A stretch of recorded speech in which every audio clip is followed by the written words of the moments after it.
জিনের গল্প সবার শুনতে ভালো লাগে, কিন্তু আসলে যারা উপলব্ধি করে এবং ফেস করে তারাই জানে আসলে অভিজ্ঞতা কেমন হয়।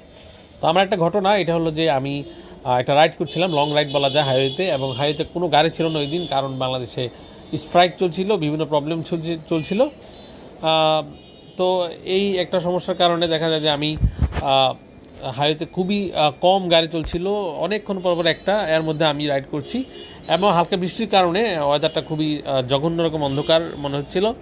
তো আমার যেহেতু অভিজ্ঞতা আছে, আমি এরকম রাইড দেই, তো আমি রাইড দিচ্ছি, হঠাৎ যেটা হলো যে আমি একা ছিলাম বাইকে, আর রাতের কোনো একটা পর্যায়ে আমি এমন একটা জায়গায় রাইড করছি যেখানে আশেপাশে কোনো বাড়ি নেই, পাশে একটা হিন্দু এলাকা আছে, আর সামনে কিছু অল্প কিছু দোকান এবং পাম্প আছে। তো আমি রাইড করছি, হঠাৎ একটা কালো কুকুর আমার সামনে পড়লো, যে জায়গাটা আমি প্রায় দিনে পাস করি, কিন্তু এমন কোনো হাইওয়েতে ভয়ে কুকুররা আসলে এভাবে আসে না, কারণ গাড়ির গতি থাকে অনেক বেশি। সরি। তো ওই দিনে আমি রাইড করছি, হঠাৎ কুকুর দেখে আমি কিছুটা অবাকই হলাম, আবার কালো, দেখা যাচ্ছিল না, একদম সামনে এসে মাঝখানে, এবং এটাকে দেখতে পাই, এবং আমি একটু দাঁড়াই, ওটা যেহেতু অনেক গতিতে থাকে হাইওয়েতে, আমার বাইকের গতিতে ছিল, আমি দাঁড়াই এবং এটাকে যাওয়ার সময় দিই, এবং গেলে আমি আবার গতি বাড়ানোর চেষ্টা করি, কিন্তু হঠাৎ আমার কেন জানি একটু অন্যরকম ফিল হলো, হয় না কিছু ফিল। তো আমি ইচ্ছা করে এই গতি প্রায় 3 গুণ কমিয়ে দেই, মানে অনেক স্লো, ইচ্ছা করেই। আর যেহেতু আমি হাইওয়েতে প্রায় রাইড করে, আমি বলছি এখন অনেক রাত, তো আমার অভিজ্ঞতা আছে, তো আমি এমনি আমি কমিয়ে দেই, তো কমিয়ে আমি চালাচ্ছিলাম, আর আমি সূরা পড়তে থাকলাম মনে মনে।